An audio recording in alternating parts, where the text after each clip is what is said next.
Welcome everybody. I'm just waiting until we get to the top of the hour before I start, but I appreciate you joining me. Thank you so much. My name is Sarah Pollock and I am an oil painter. I am based in Knoxville, Tennessee. I work representationally, so I do two different kinds of subjects, landscapes and cityscapes. I really like kind of the contrast between those two types of subjects. You get kind of the urban and the rural, and each has its own potential with color and story that I really enjoy.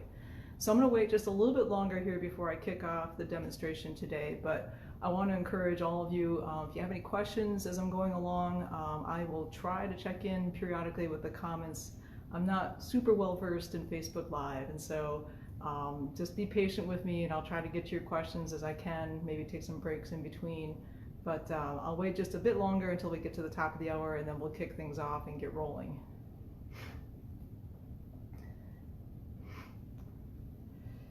Yeah, I see one comment. Thank you, Rachel, for pointing out that I'm sideways. They've told me to go ahead and be at this orientation for people watching on desktops. So sorry if you have to rotate 90 degrees, but the idea was to try to get a little bit wider for people who are watching on their desktop computers. So bear with me. I will try and make the best of this screen that we can. It's always a little disorienting to know what people are looking at, whether it's on their phone or their computer, but be patient and we'll try to accommodate everybody. All right, so we're getting close to the top of the hour, so I'm going to go ahead and just reintroduce myself. Again, for those of you who are watching on your phone, I know I might be sideways, but we've been asked to do it this way so that people on computers can see a wide screen. My name is Sarah Pollock. I'm an oil painter. I'm based in Knoxville, Tennessee, and I work representationally, so I do cityscapes and landscapes. I've always done that for years. I began my art career about 15 years ago. I started in the medium of pastel. And about 5 years ago, I switched to oil painting just because I was ready for a new challenge. And it's sort of like learning another language. Like I felt like I had become pretty comfortable with pastel. And so I wanted to do something with, a new challenge. So anyways, hello Diane from Kutztown, Pennsylvania. Good to have somebody back from Pennsylvania. I lived in Pennsylvania for about 14 years. Moved down here to Tennessee just a couple of years ago. And it's a whole new ball game down here, different light, different climate, and I've been enjoying it. It's a good challenge for me, and plus I'm just a little ways from the Great Smoky Mountains. So today what I'm going to do for my demonstration from my studio is I'm going to share with you a piece that's currently in process. I've been working on a new series called 21st Dates. 21st Dates is just a celebration of the 20th anniversary of my first date with my husband. My husband has been like my biggest fan and supporter of my artwork since he and I first met. And I just thought at the start of this month when we celebrated that anniversary, it'd be kind of fun to kick off a new series. So what I'm going to show you today is how the piece gets started and then how I move through and bring it to full realization. So you're actually getting a sneak preview of the next piece that'll come out in this series tomorrow. If you're interested in following along with the additional pieces, I'm just a little ways into the series. But if you want to follow along and see the new pieces before they come out, like a little sneak preview, just sign up on my website. My website is sarahpollock.com, Sarah with an H and Pollock with 2 O's, so sarahpollock.com. And you can check out pieces there in the series so far and get a little preview on what's going to come up in addition to this sneak peek. Hello from Florida to Amy Lee. Very nice to meet you. And got another one here. Hi, Catherine. It's good to see you from Pennsylvania, so thanks so much for joining me. So to get started, I guess the real kind of philosophical question is, where do ideas come from? As an artist, I'm always looking around, looking for ideas, particularly because I enjoy landscapes and cityscapes. The whole world is full of potential. We've always had dogs in our household, and my husband likes to tease me that I'm sniffing around like a dog all the time, like we can't get from A to B without me stopping and looking at things. So today what I'm going to share with you is this piece. This is something that I caught while stuck at the airport in Detroit, Michigan. We flew out of Pennsylvania and flew over a huge amount of thunderstorms, got in late to the airport, which I'm sure you're all familiar with having had happened. But the beautiful thing was that after we landed and got on firm ground, there was this gorgeous sunset. So for the next piece in my series of 21st Dates, I'm doing this piece as a subject called Now Boarding. As you know, obviously a lot of us have been kind of pinned down a little closer to home this year, and I thought it'd be kind of fun to just go back and take a look at days of travel and think about when that comes back, because it will come back. So looking ahead optimistically and thinking about where we all want to go. So Now Boarding is a piece that I caught in Michigan. And again, inspiration's anywhere. Even while I was traveling and trying to get from point A to point B, you just never know what you might see. You just got to keep an open mind.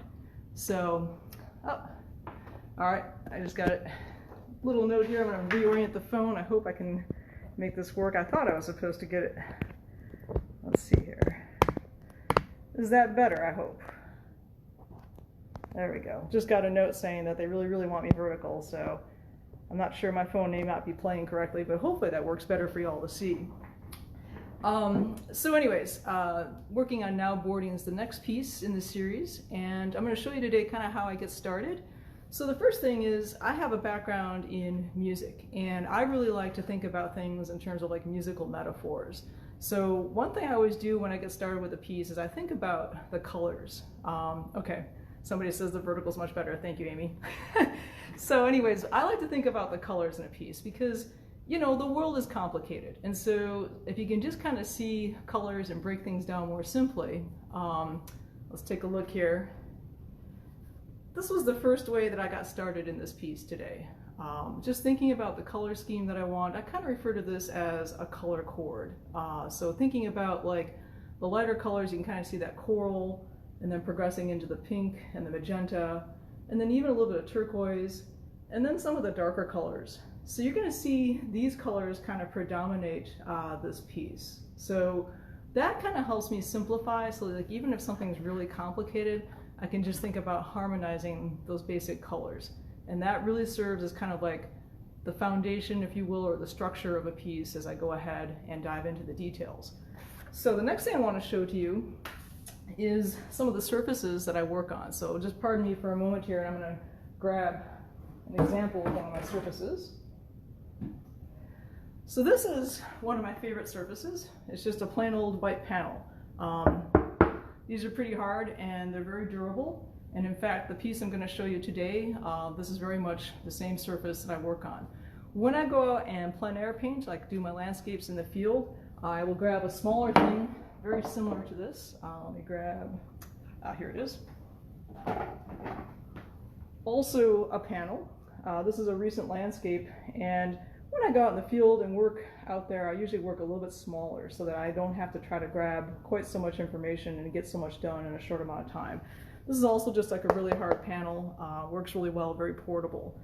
And finally, as an oil painter, of course, I can work on canvas. This is a recent piece from Knoxville, Tennessee, and this is just on canvas. It's sort of like a stretched drum head, so I think you might be able to hear that, and this has that kind of fun texture.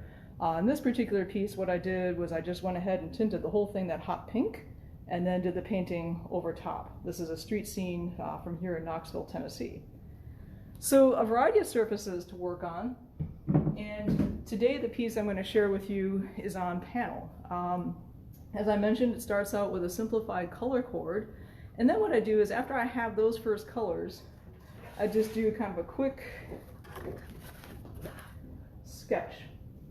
So this may not look like a whole lot right now. This is just me kind of feeling my way through the composition and thinking about, well, what do I want to emphasize? Where are my darks going to be? Where do I want the horizon to be? I have an uncanny knack for splitting things in half.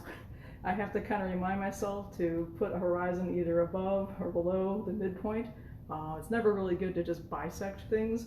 So in oil painting, you work from your darks forward to your lights, and so you can kind of think of the lights as like the final highlight on a piece, sort of like cupcakes. I always like to think about the metaphor of frosting cupcakes, and maybe it's because I just celebrated a birthday this week, but it's never a bad thing to think about cupcakes. So just getting the first thing started here, laying out the composition, putting in the darks, thinking about where I want that horizon so that I don't bisect it. And then the next progression, now you'll see a little bit more refinement.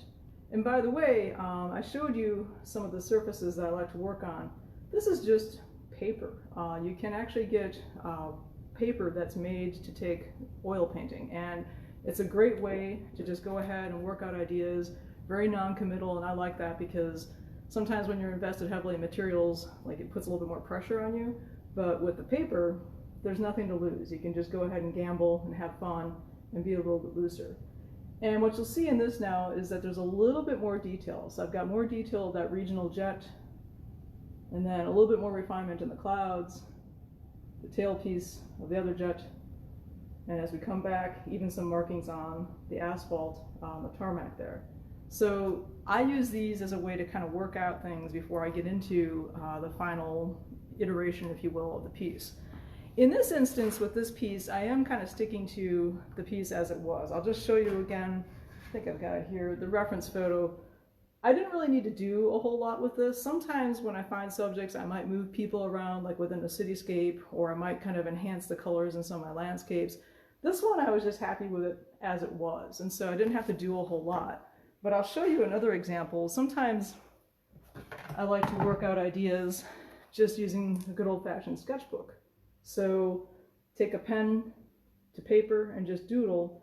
This is a recent figurative piece that I did. I completed this also for that 21st Date series that I was describing to you.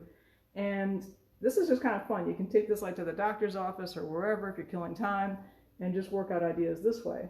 So in particular, I was interested in this figure. This was from the High Line in Lower Manhattan in New York City.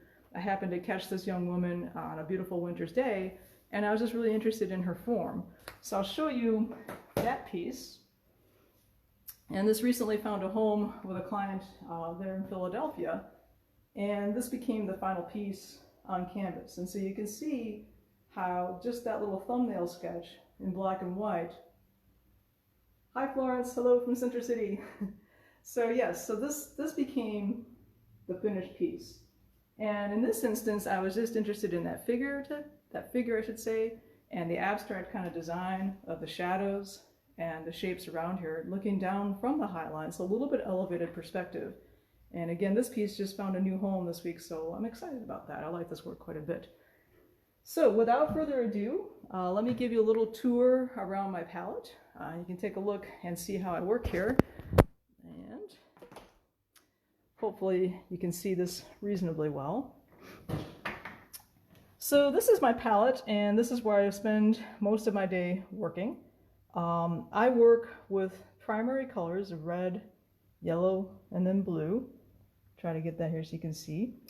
And I work with warm and cool variations of the colors. So kind of a warm and cool variation of the yellow, and then moving over into the reds. I have some shortcut colors on my palette, like these oranges, so I don't have to waste time mixing them. And then if I can move here, I'll just try to show you, there we go, in the corner, some of the blues that I work with. And this palette is actually on glass. And so if I take one of my palette knives here, you can just hear that. That allows me to clean the palette and work a little bit more effectively, keep the colors not so muddy and whatnot. So you can kind of see some of the colors that I was just showing to you in that color cord. I'll grab that again so you can have a better look at it. So you're going to see some of these same colors that are on my palette that I had already charted out, if you will, to put into this subject. So I'll go ahead and move this down so hopefully you can see. There we go. Try to tilt this for you. What I'm going to do is I'm just going to show you a bit more of how I mix the colors and how those then go on to the finished piece. So there we go. So again, this is just glass, and it allows me then to work very cleanly. I used to do color for Walt Disney Feature Animation on their animated films, and I am very obsessed with color. And so I'm not one of those people who can mix food on her plate. I've got a brother who doesn't like his food to touch the different other neighbors on his food plate. I'm the same way with my colors. I keep everything pretty discreet. I've seen other artists who have great success by muddling everything together, but unfortunately that's not me. So I've got a lot of these same colors that we just saw in that color sheet, and you can see then how they translate up into this piece. Again, in oil painting, you work forward from your darkest darks to your highlights. And so those highlights become kind of the final frosting on the cake, and they help to delineate the piece. So a lot of times things will start with the darks. So I've got a little dollop of ultramarine blue on my palette knife. Everything happens with palette knives, at least for me, in oil painting. It's sort of like having that knife, again, like to frost the cake or to frost the cupcakes. So if I just go ahead and move this here, and then I'll wipe it down, and then I've got another color here. This is just an earth tone. This is burnt sienna, and that mixes really nicely with the ultramarine blue.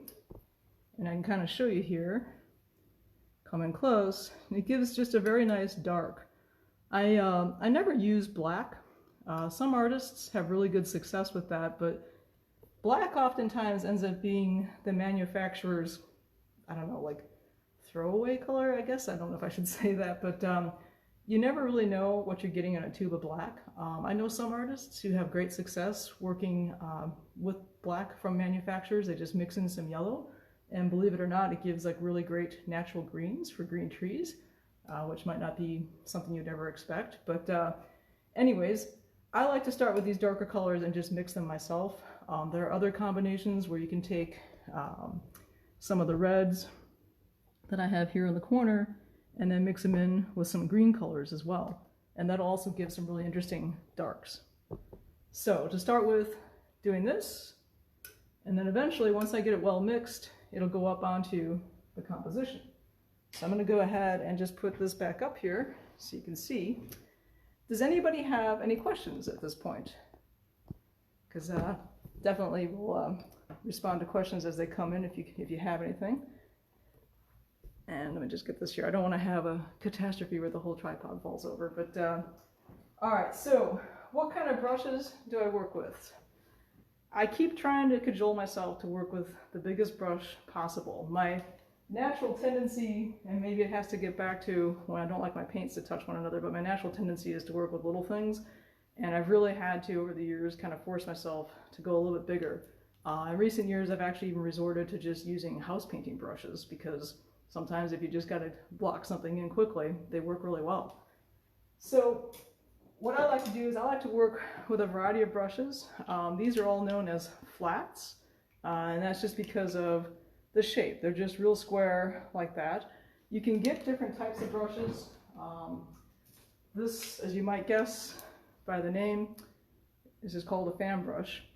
And you can use anything for different effects, like whether you're painting trees or pavement, or in this case, these clouds. But by and large, I just work with these flats. I've got a question from a visitor who asks, how many colors do I work with? I'll go back and just show you briefly on the easel. So again, in painting, as with most art theory, there are three colors that are called your primaries. So we have yellows. So I've got a kind of a lemony yellow and then a warmer yellow here. And then I've got my shortcut color of orange. But then the next set of primaries are your reds. So I've got several different reds here on the palette. One earth tone in the form of this burnt sienna, and then several different blues. So the primary colors are your yellows, your reds, and your blues. I have a fairly limited palette compared to a lot of other artists. Some people really can do wonders with a whole bunch of different colors, but I like to keep it a little bit more constrained. So I'm just gonna straighten out my easel here, hopefully. And there we go. Oh, Philip Harris, you say you have a question. Please, by all means, drop it into the comments if you want. And I'm just gonna wangle my tripod here. It's not cooperating. There we go. All right. So those colors work really well for me to get all the effects that I want. I do keep some shortcuts on there, like an orange and a turquoise. Philip has a question. What size formats do you work with? I've got a whole variety of things. Probably my smallest piece would be something like I was showing you earlier. This is for plein air, like when I go out. This is just 8 by 10. Sometimes I do as little as 8 by 8 inch or 6 by 8 inch. And then other times I'll go right on up to, several feet. I've got some canvases here, leaning against the wall in my studio, and those are, 4 foot square or sometimes 2 foot by 3 foot. So kind of all assortment of sizes. Lately I've been favoring square pieces, and so I showed a figurative piece earlier, and this is just a square canvas, and for whatever reason lately I've just been enjoying that. So this piece is a panoramic, and so I think of a panoramic as being kind of the height 1 ratio and the width double that. So I'm going to go ahead and get to work here.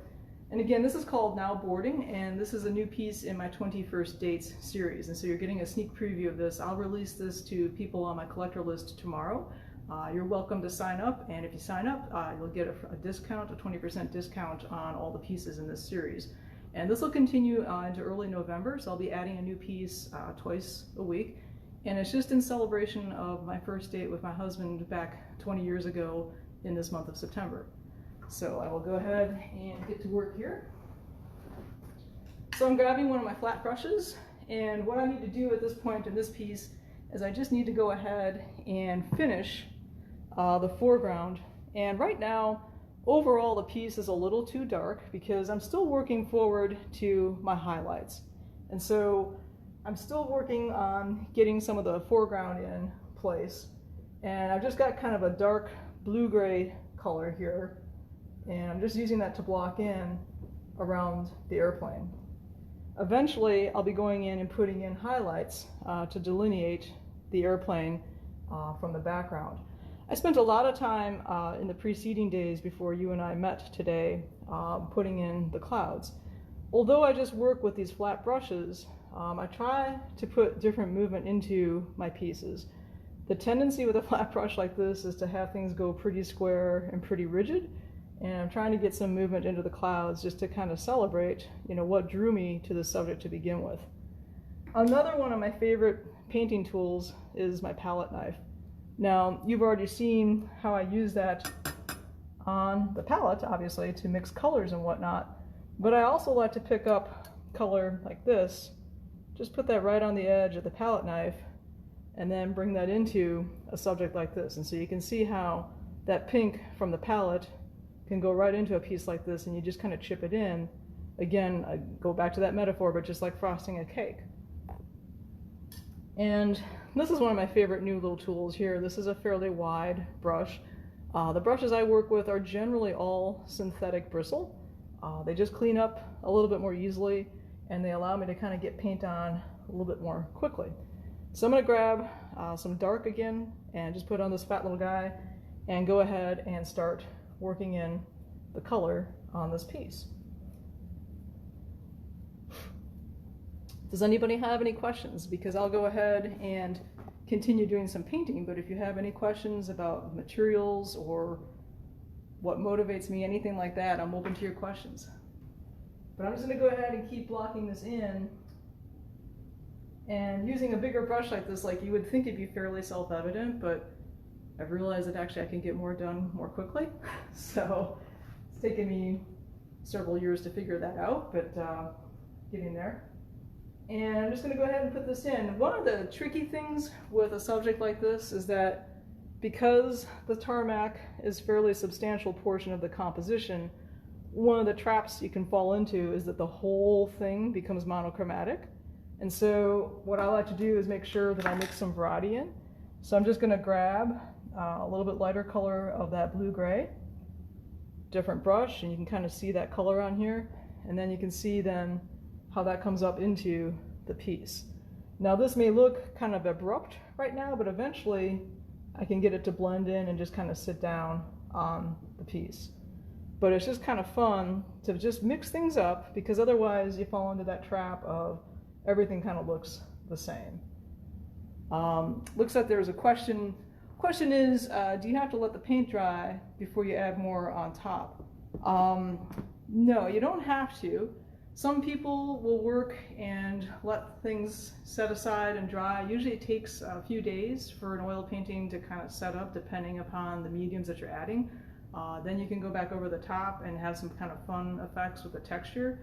But a lot of times, like in a normal year, like when I'm traveling to outdoor art shows and doing a whole busy schedule, I'm working what they say just, wet into wet. And so just taking wet paint, putting more in. That does allow then for better blending of the colors. And so if I come back in here, I just grabbed some purple. And so you can see there's the old kind of blue-gray that was on the brush. And I grabbed some purple to put on the tip there. And I can go ahead and just put this into the tarmac. Because again, I don't want that whole bottom portion of the painting to just be flat. And so I'm trying to add some variety. One thing that also helps is in using these palette knives, particularly because I'm dealing with a subject that has so much strong light in it. I like to take some of that same stuff that we see in the sky, some of that same pink, and just go ahead and take the palette knife and go ahead and just put that in. And you can kind of see then, I'll grab, so you can see a close-up. Now again, this may look kind of abrupt and stark, but I'm just going to get that color laid in there. And because I am working with all wet paint, that will allow me then to effectively blend it going forward.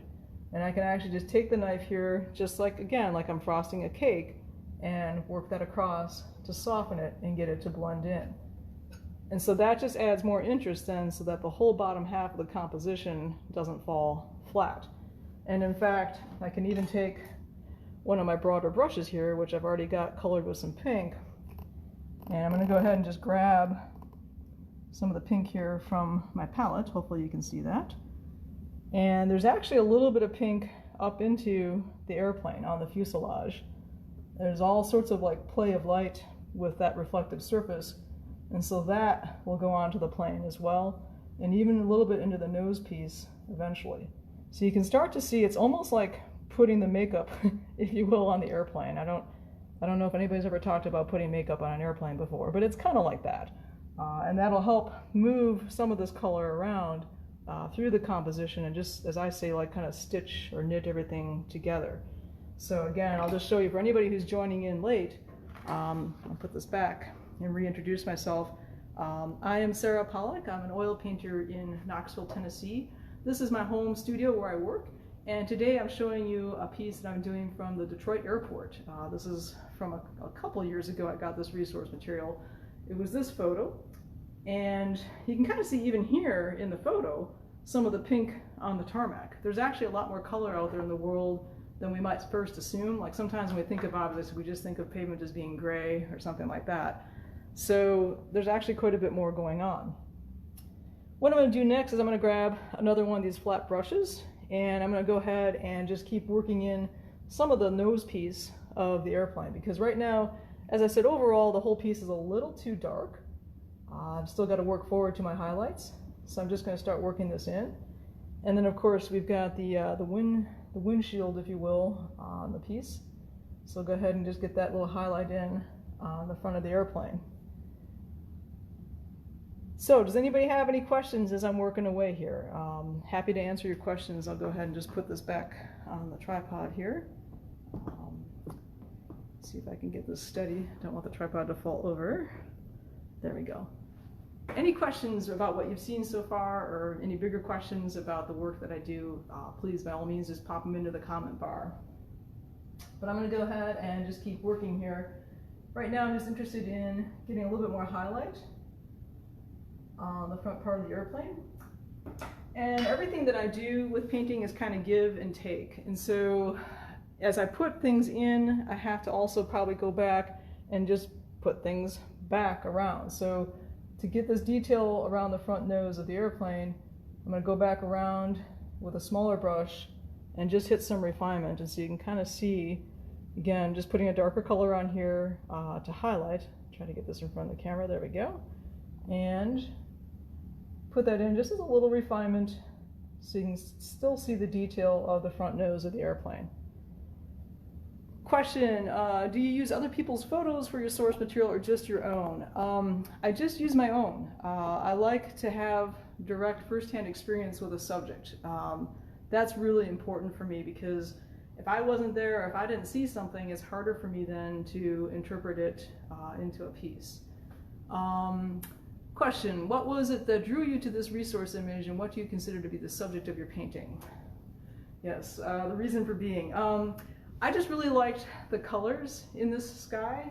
If I go back and show you here, I thought the sky was gorgeous. Now again, this was during a trip, a cross-country trip to travel home for a family reunion, and we had to fly over these thunderstorms, and It was a little choppy. I'm not the happiest flyer. I don't really like to fly.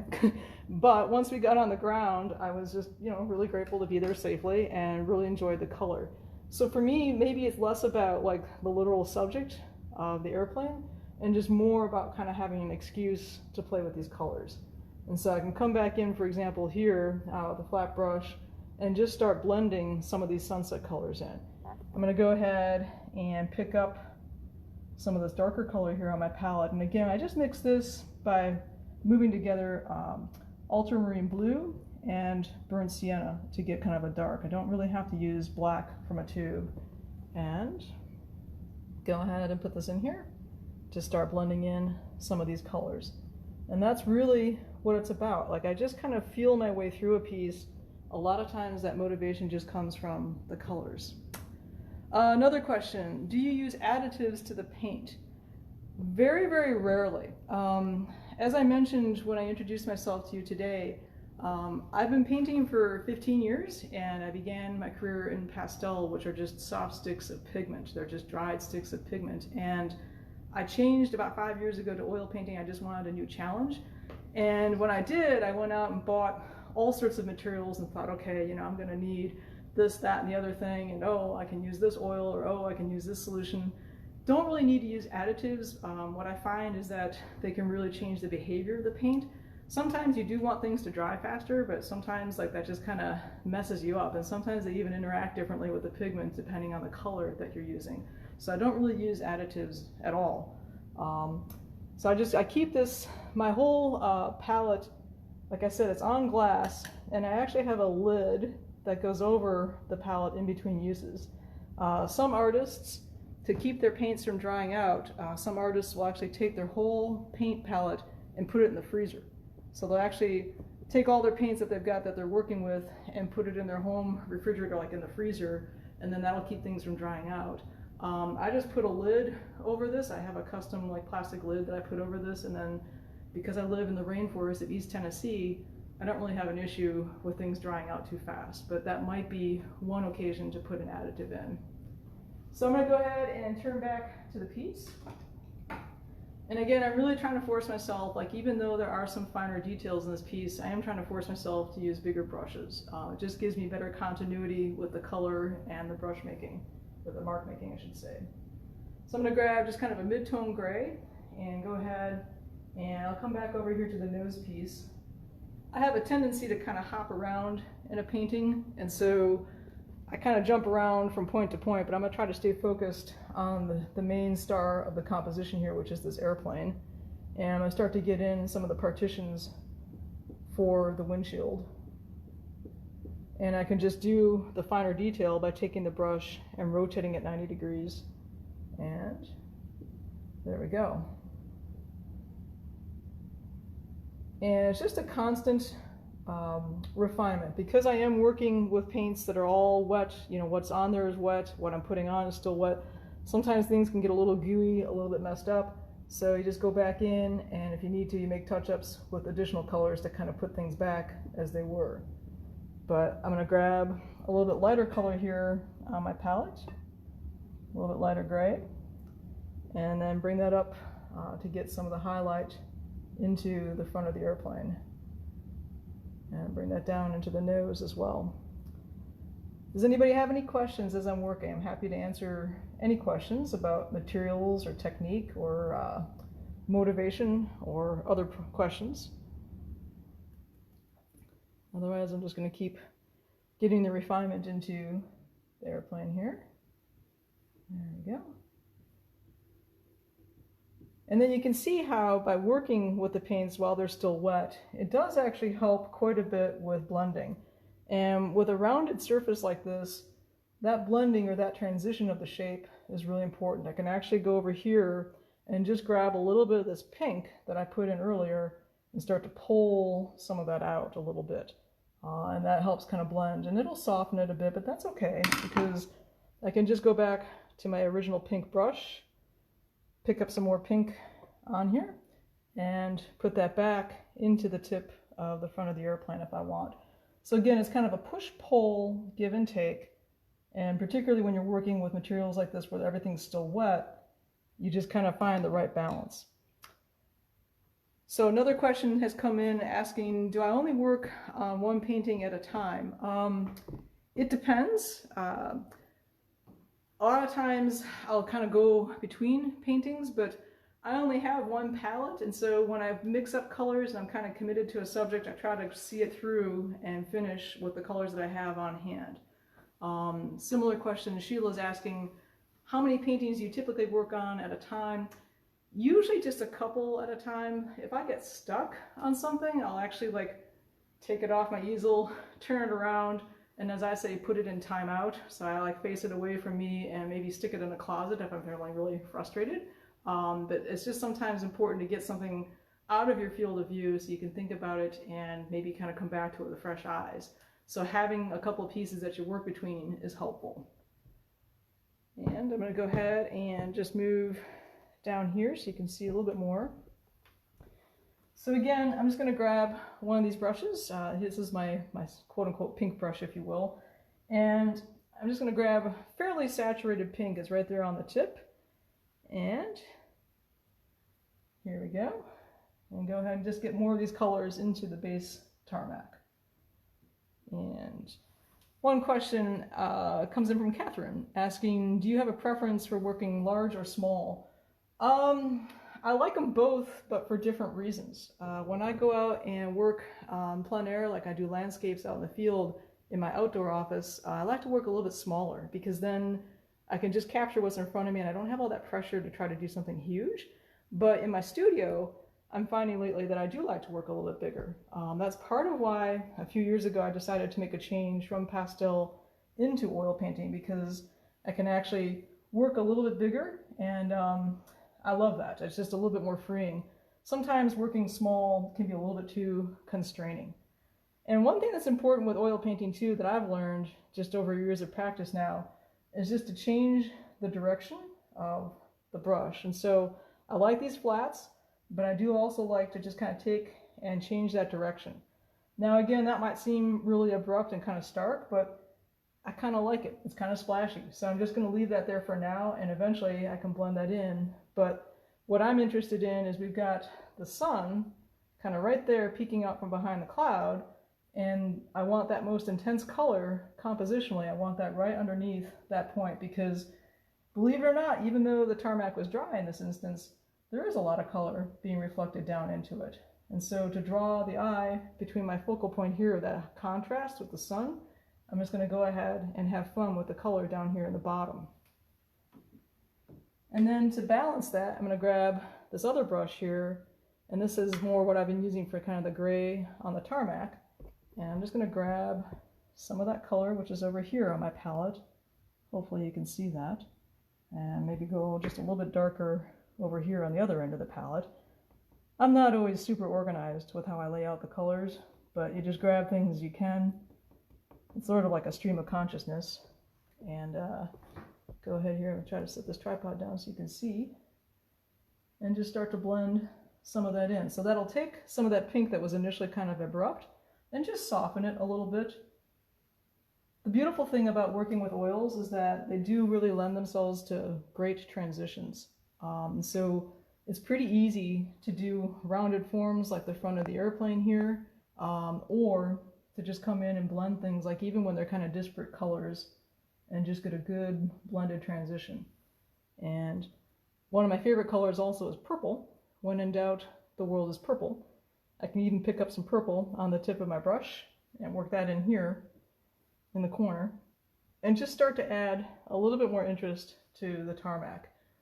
Now, as I progress along, like I'll keep playing with the color to kind of knit things together. I'm trying to pull colors in from the sky and trying to reflect some of that in the landing strip here. And as I get closer to finishing up the piece, I'm going to continue to add more highlights. So I'll go ahead and show you here on my palette. I have some lighter colors, some lighter turquoise mixed up.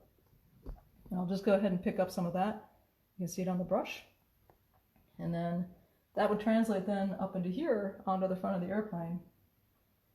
And you can just see how moving that into the form starts to create that illusion of roundness. And we can continue that down the front. and just create a little bit more contrast.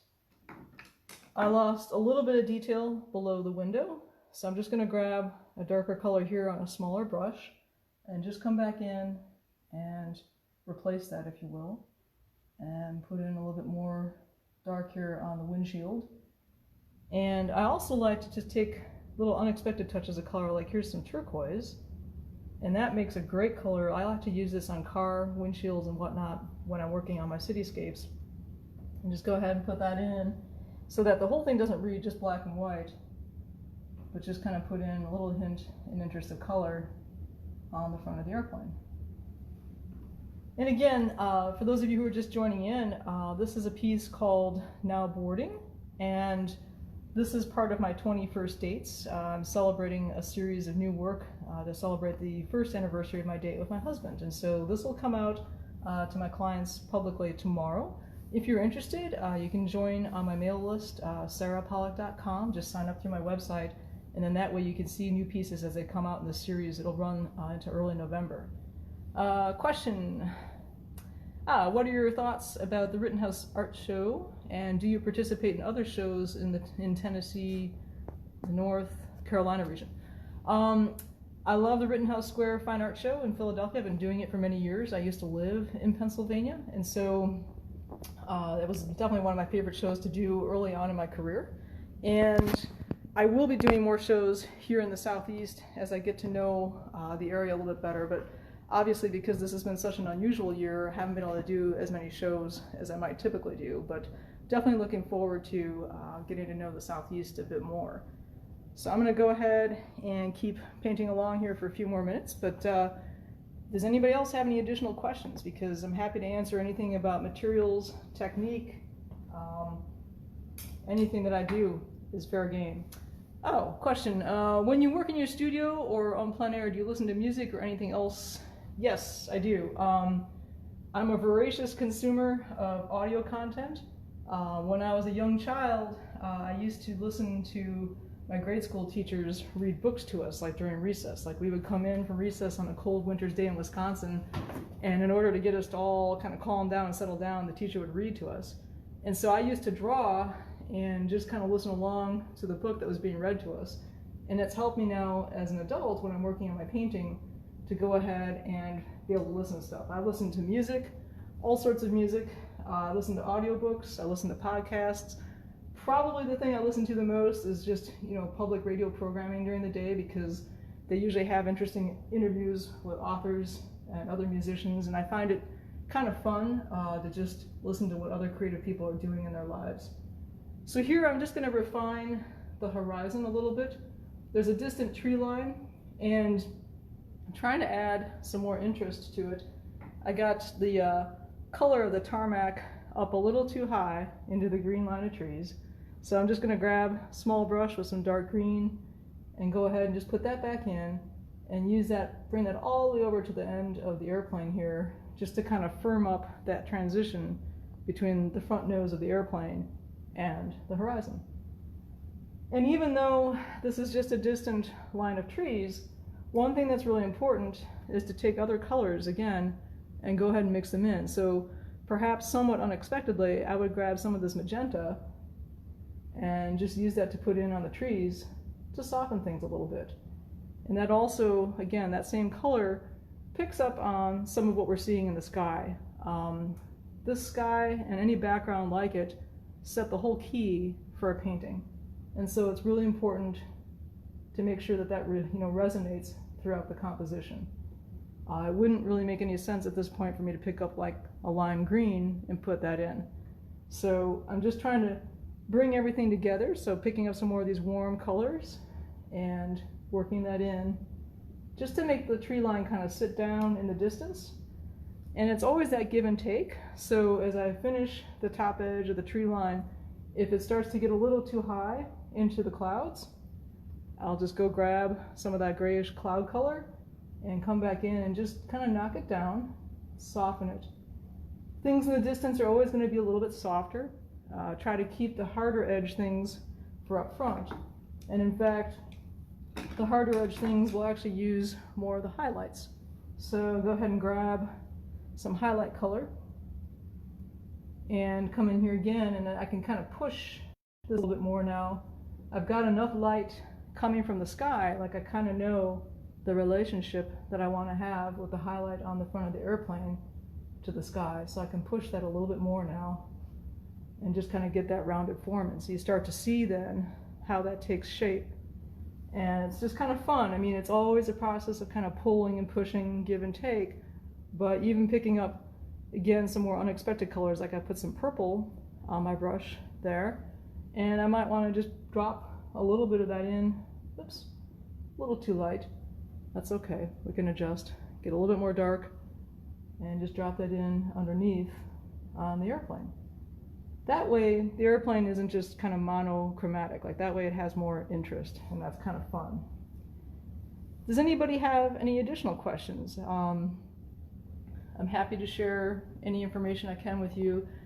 Again, I invite you visit my website. It's sarahpollock.com, and you'll see this finished piece out there. It'll actually be out there on Tuesday, but if you want, you can get an early sneak peek of it tomorrow. I'm planning to finish it tonight. A question, why the title Abstraction to Realism? Because a lot of times I'm starting just with an interest in color. And so if I go back actually to, I'm gonna go ahead and just put my tripod up here.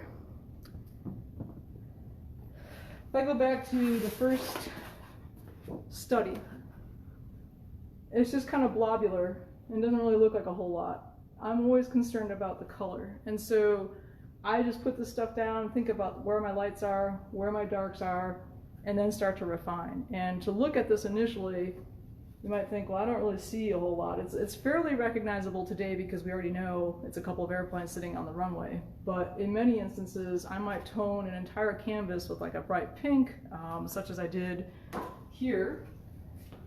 This whole piece began, well, the whole canvas, that colored pink, and other colors as well. And I just let that kind of peek through. This was a piece again from Knoxville, Tennessee, and so you see where it ended up, but even letting some of that pink shine through here, you know, so I don't necessarily start out just painting what the object is. I'm more oriented to things with color, and so that's why I'm interested in sharing that with you, like just kind of that abstract interest in color and then working forward to the piece. Any additional questions? All right, well, I think we are almost ready to wrap up today. I want to say thank you so much for joining me, and please, by all means, you can reach me through my website. I'm going to do virtual booth hours at the end of this, so from 3 to 5 this afternoon. If you want to stop by my booth for the show, I'll be on Zoom. The link is on my website, right on my homepage, and so if you go to sarahpollock.com, you'll see the link, and you can stop by and just browse all the current paintings that I have.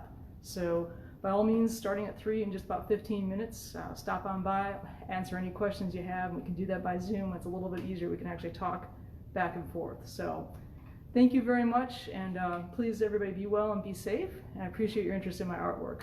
Thank you.